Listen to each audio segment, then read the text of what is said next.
How are you doing today? I want to talk about motivation and how to go about setting goals and what are goals, things that are going to be intricately linked together but separate, but both important whether you're dealing in sport business or dealing with athletes or serving as a personal trainer with clients.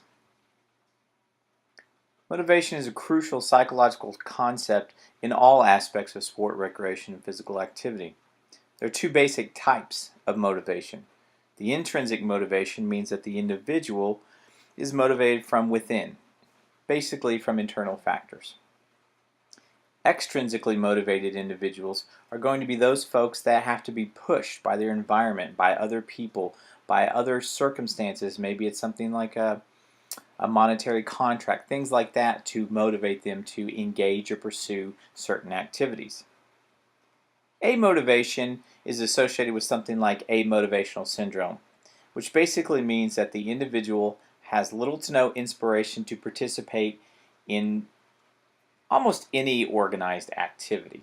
Obviously, they're involved in some things, but overall, they're not motivated to pursue different types of activities or interactions. Motivation is not a simple concept. It sounds it. We have a lot of folks that sort of pop psychologists that believe that motivation is kind of a from the gut type of behavior.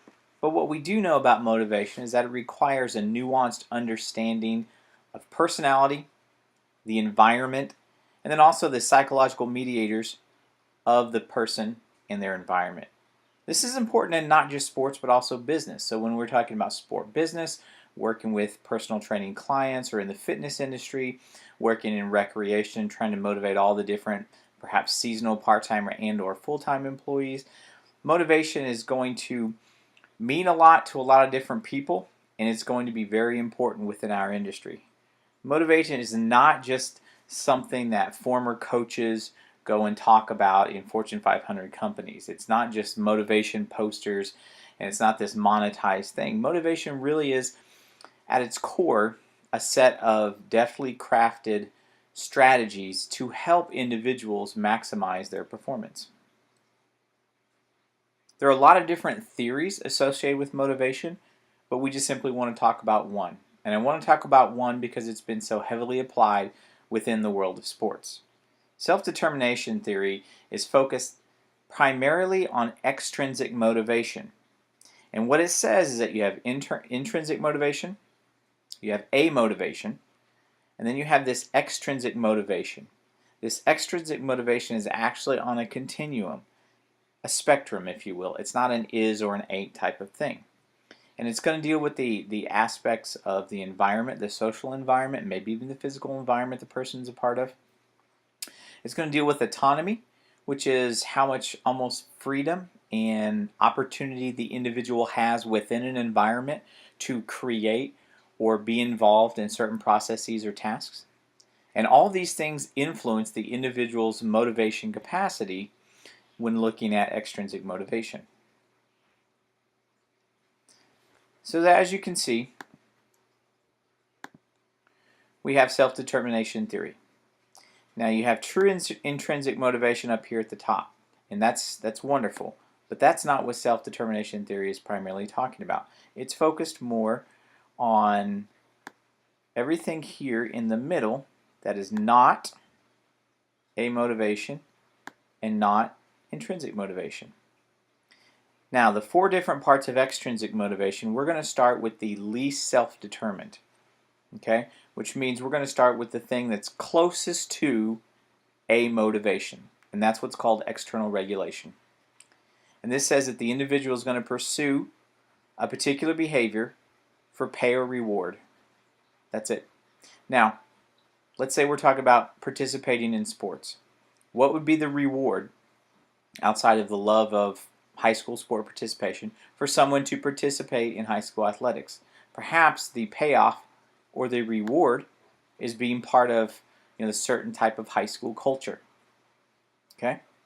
Now moving up and moving one step closer to true intrinsic motivation is introjected regulation.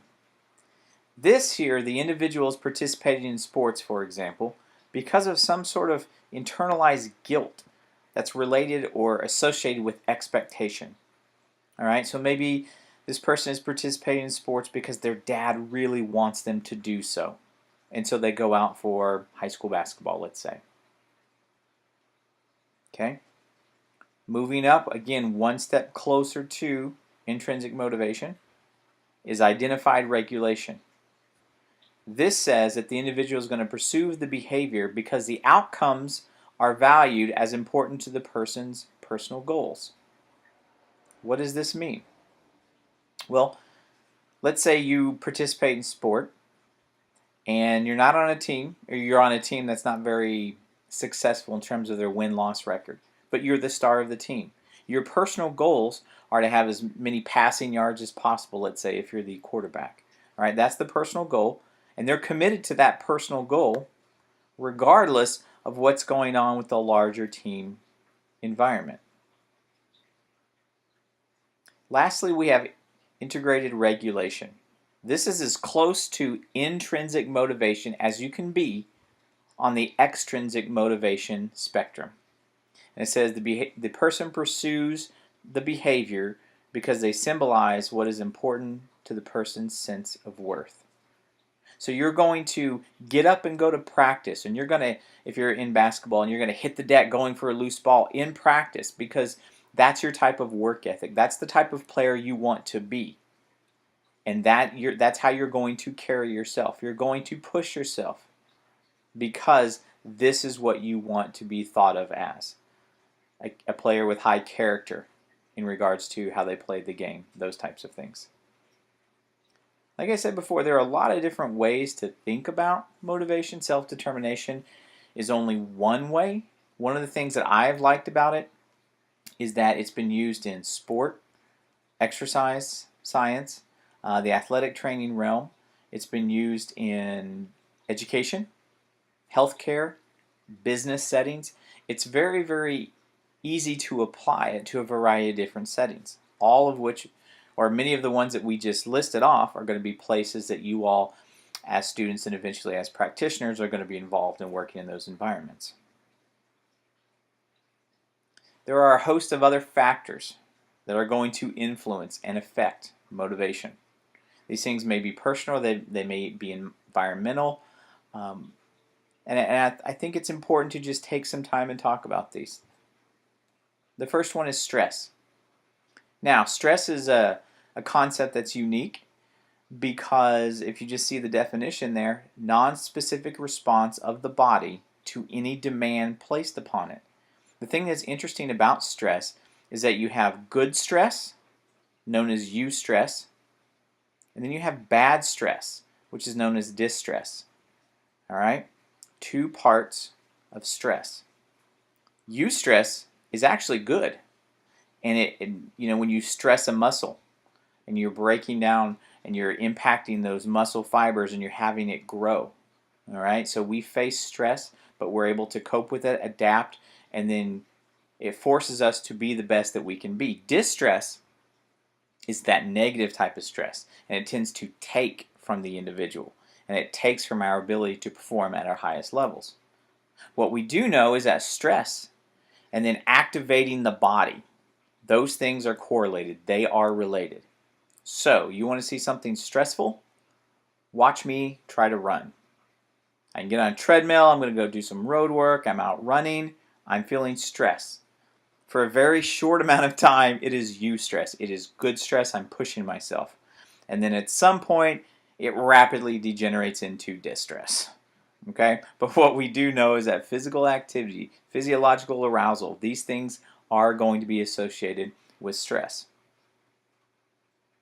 The stress process usually involves three main parts. Now, what's most important is when we start thinking about the stress response at the very end of the model. Here in this model of the stress process, and it's basically talking about how we process information in the confines of understanding stress. For those of you that are just listening and may not have the graphic in front of you, on the far left-hand side is we have stimulus or stimuli. Okay? And that is the information that's coming from the outside world to us. Now, as we start moving along the spectrum, what we find is that what we tend to do is consciously and subconsciously we move into the next process or the next aspect of the stress process, and that's the situation appraisal. What is going on? What type of stress is coming in? Where am I? What resources do I have available to me so that I can deal with the stress? Okay, what's really important is we talked about coping skills in a previous lecture. And when we start getting down to this whole idea of response within the stress model, okay, response, that has to do with this whole idea of coping mechanism and coping skills. If you're perceived to have less coping mechanisms available to you, then your stress response is going to be positively correlated. What does that mean? It's going to be higher. If you don't know how to deal with stress, or you don't know how to cope with stress, your stress response is going to be greater in magnitude, and it's going to be more debilitating as you start to move forward in that particular situation. So let's think about a competitive, you're right before a game, okay? You have think about all the things that are there. You have your own personal nerves, emotions, and feelings, maybe even moods that you're dealing with and trying to manage. Okay, and then you look at all the information. If you're playing in a very large stadium, and that stadium has 80 to 100,000 people in it, and you're the visiting team, and they're screaming at you, and they're yelling very horrific things at you. All right, that's stimuli coming in. Now you're at that point, maybe it's during warm-ups or something like that, you are doing a situation appraisal. You're trying to focus, recenter, and lock yourself in and cope with all of that incoming information and stimuli. If you're not able to block out that information from all of those fans and from the music and all that kind of stuff, then your response is going to be to have elevated stress. If you can deal with that information, you're able to block it out and focus, then you're going to have decreased stress. You're going to feel decreased stress, and then theoretically you're going to be able to perform better. Similar to stress is anxiety. Anxiety is one of the 15 identified emotions. Now, just as a brief review, if you will, emotions and moods. We've talked about emotions and feelings. Well, emotions and moods are not necessarily the same either. Emotions tend to be more sudden reactions, and they may last hours, minutes, things like that.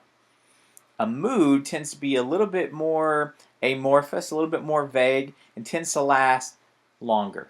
Instead of hours, we're talking days, maybe months. Okay? Anxiety tends to be characterized by extreme uneasiness. And it has a physiological, somatic, a bodily response that can be measured. Increased heart rate, shortness of breath. If you've heard people talk about panic attacks and extreme anxiety, this is how, not being able to breathe, those types of things. The thing about anxiety is that while temporary, it's also very common, with upwards of 10 to 12% of U.S. adults having reported regular anxiety. Now, this may be from a personal life, professional life, or a lot of different other stressors in their lives. But nonetheless, when you're talking about possibly 1 out of 10 U.S. adults, this is something that's very common. Depression is also related to anxiety and stress. Again, different. And there are different types of depression, whether we're talking about major, minor, systemic, all those different types of things. Generally speaking, most people tend to get down. And maybe get sad. But depression is an illness, is an impact that negatively impacts how you deal with daily life, how you go about doing things day to day. That's when you start to know that it's more than just getting down or being sad, is that it's starting to interfere with different forms of daily life. Again, whether it's personal, professional, social, etc. Major depression is what a lot of people tend to think about when they hear the word depression. It usually involves a combination of symptoms. It tends to interfere with your work, your sleep, how you're able to enjoy different aspects of life. It tends to absolutely cripple our routine activities. It's hard sometimes for people to even get out of bed, to start their day, to go to work, to be productive, to have an impact with loved ones. And it can be multi-episodic, meaning that it lasts for a very long time, and then you have a brief respite, and then it goes on and happens again. Lots and lots of different things when you're dealing with major depression. And as I'm talking about stress, anxiety, and depression, I think it should be noted that psychologists and psychiatrists and doctors are the folks that are able to diagnose and deal with these in a professional manner. As employees of an organization, perhaps as a coach, it's not our job to diagnose and then sort of self-administer a remedy for an athlete or an employee that we believe to be depressed. Now, what we can do is maybe be aware of some warning signs and then try to help that individual seek proper professional help. Systemic depression is interesting because when you start thinking about it, it's not major and it's not minor. It's both. It's all. It's nothing. People that suffer from this form of depression, they tend to have symptoms for many years. And each symptom seems small and relatively minor by itself, but it's the accumulation of all these quote-unquote small or minor symptoms that over time this snowball gets larger and larger and larger and has a cumulative severe impact. I use the phrase death by 1,000 paper cuts. One paper cut, while irritating and uncomfortable, but if you have hundreds, maybe thousands of these, then you really start to kind of grate, and your ability to deal with all these things becomes much more difficult. It's hard to diagnose ultimately. Again, this is why we want to have the professionals involved and not just a pop psychologist who works in a sport organization or someone who teaches a class and says, oh, hey, look at that. I bet that student or that employee is suffering from X, Y, and Z. Our job, though, is to inform, is to educate, and then hopefully serve as a gatekeeper and get people to the resources and the personnel that can have a positive impact on their health moving forward. Minor depression, the sufferer has symptoms for a few weeks or longer, may not meet the full criteria of major full-blown depression. However, without treatment, those people that have minor depression are at an increased or a higher risk for developing some sort of major depressive disorder. And that's what's interesting about this, is that just think, equate this type of emotional issue with something like a broken arm.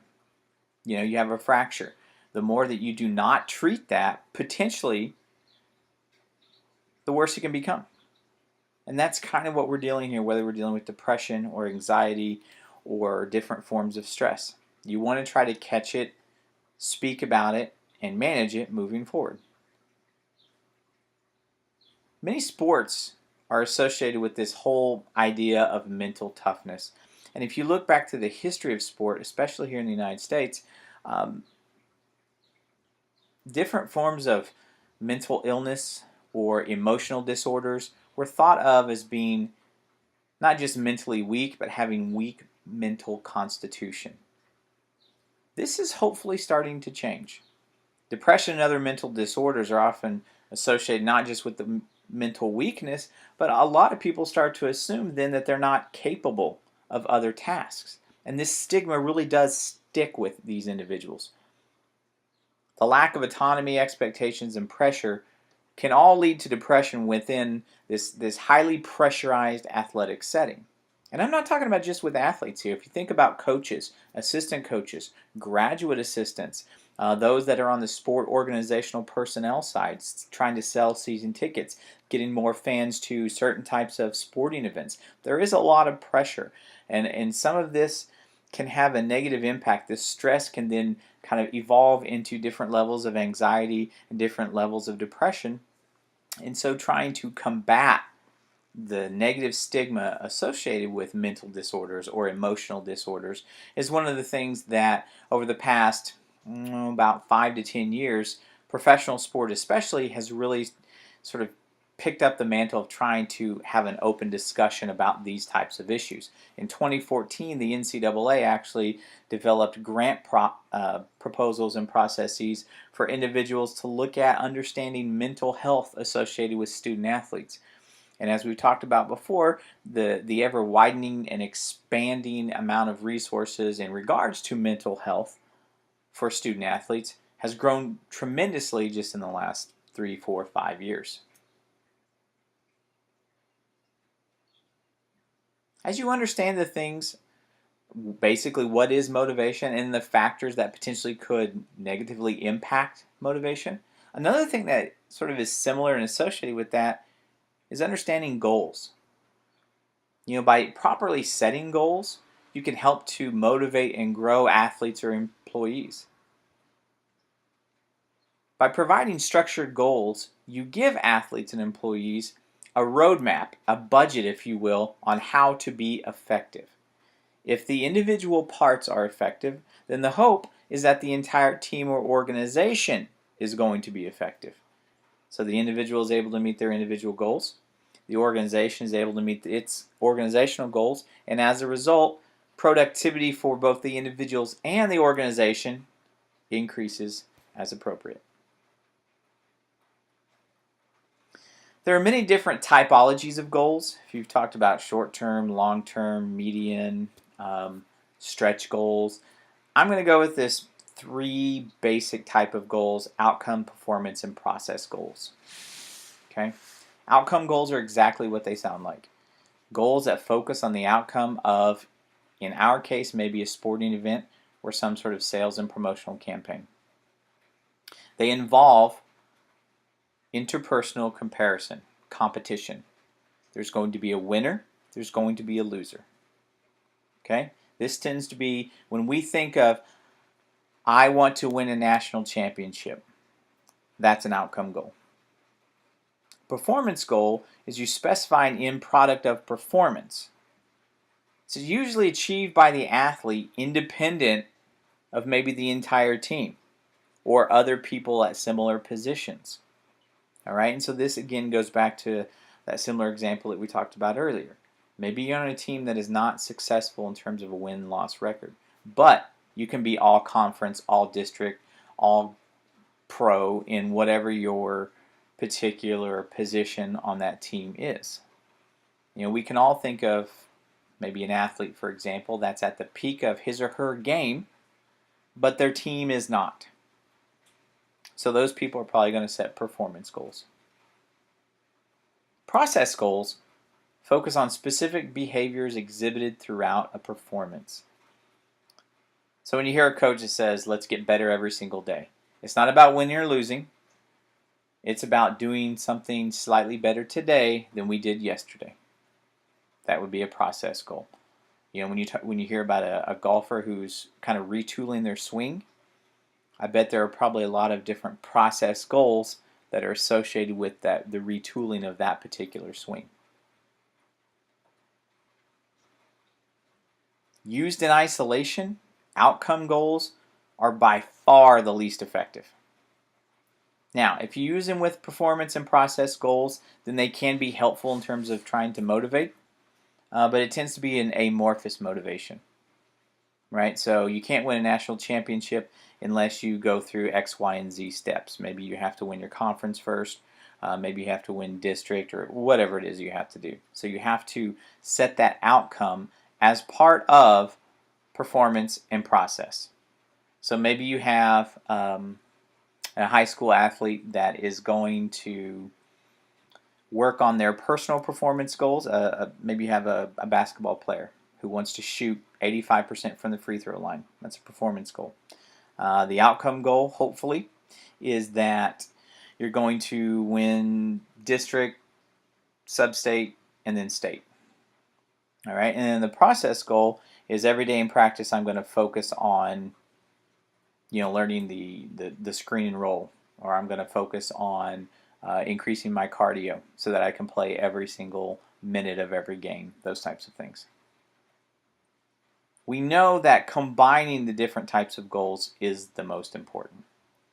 The coach or the manager needs to explain to the athlete, to the employee, how these goals work together. When they're used in a compartmentalized way by themselves, they will not be very effective. Effective in the sense that they will not generally motivate the individual to achieve or perform. It will not It will not serve as an antecedent to get that individual to move forward. Another very popular goal setting process is the acronym SMART. So the SMART principle. And it says basically that goals should be specific, easily measured, attainable.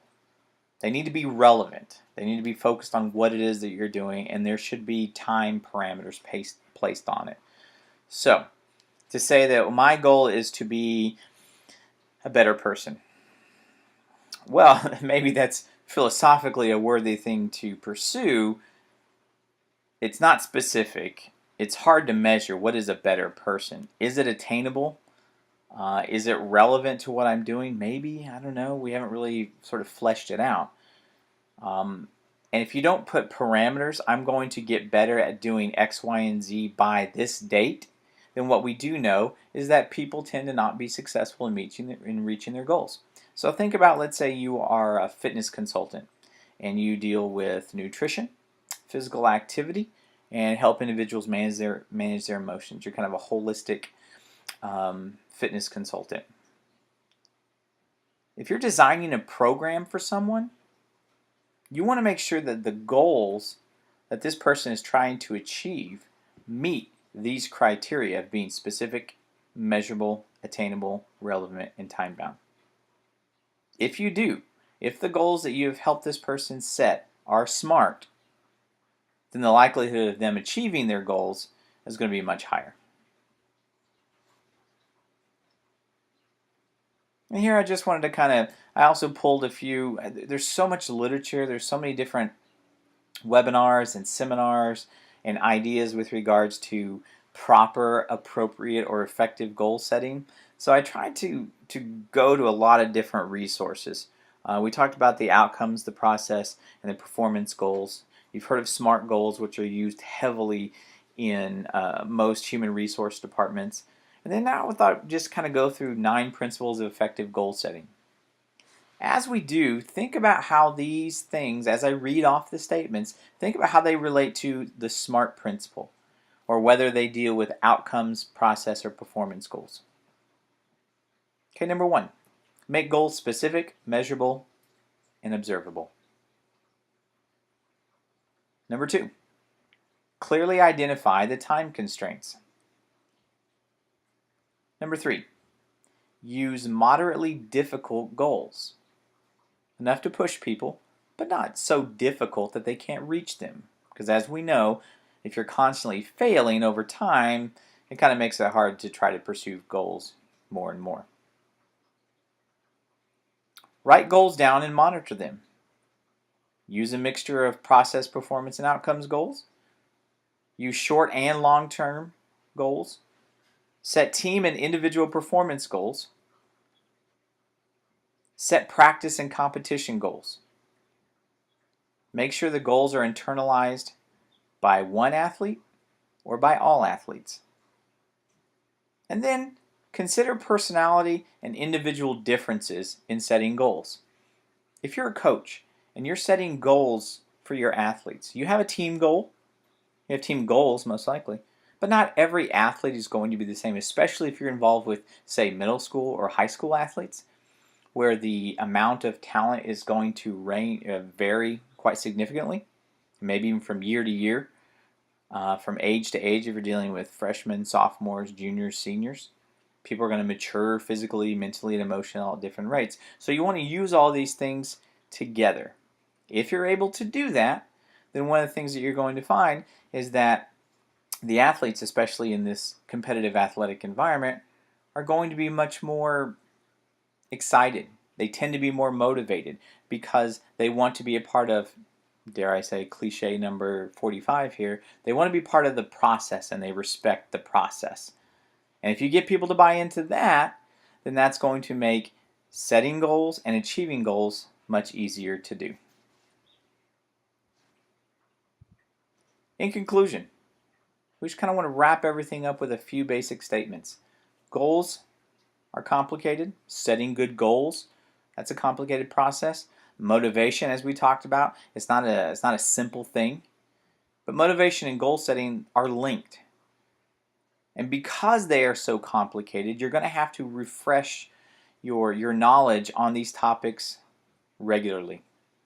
One of the things that's nice is there's so many best practices out there that can help you guide how you set goals or how you motivate different types of athletes or employees. Probably the most important thing, though, is that as you start to grow as a leader, as a coach, as a manager, someone who wants to have a positive impact through motivating your athletes or employees or helping them reach their individual and collective goals, a skillful and thoughtful application of these ideas can really maximize the impact and the effectiveness for both the individuals and for the organization.